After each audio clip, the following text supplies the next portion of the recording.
बिस्मिल्लाहिर्रहमानिर्रहीम। अस्सलामुअलैकुम। लफ्ज़ मोती चैनल में खुशामदीद। बकरी के जहर आलूद गोश्त की इत्तला कि इसमें जहर मिलाया गया है। हज़रत जाबिर का बयान है कि अहले खैबर में से एक यहूदी औरत ने बकरी का गोश्त जहर डालकर पकाया और फिर वो इसका एक दस्त बदौर हदिया रसूल अल्लाह की खिदमत में पेश किया। चुनांचे से आपने आपके साथ आपके सहाबा कराम ने खाना शुरू किया, मगर रसूल अल्लाह सल्लल्लाहु अलैहि वसल्लम ने फ़ौरन ही फरमाया, तुम लोग खाने से पहले अपने हाथ रोक लो। चुनांचे उन्होंने हाथ रोक लिया।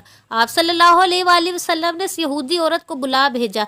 वो आई तो आप सल्लल्लाहु अलैहि वसल्लम ने इससे पूछा कि क्या तूने बकरी के गोश्त में जहर मिलाया है? इसने कहा, आपको किसने बताया?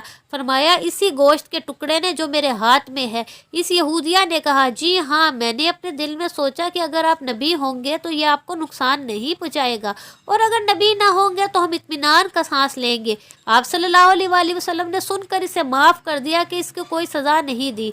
आप सल्लल्लाहु अलैहि वसल्लम के जिन सहाबा ने वो जहर आलूद गोश्त खा लिया था, इनका इंतकाल हो गया, और रसूल अल्लाह सल्लल्लाहु अलैहि वसल्लम इस जहर आलूद गोश्त की वजह से अपने शानों के दरमियान पिछना लगवाया करते थे।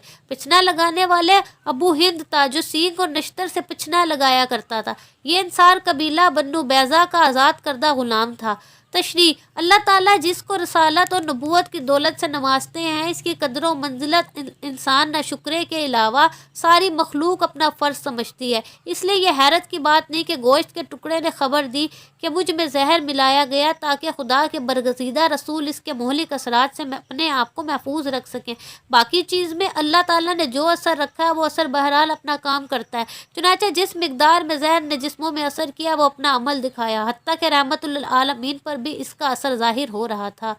मज़ीद ऐसी मालूमाती वीडियोस के लिए चैनल को सब्सक्राइब करें। अल्लाह हाफिज़।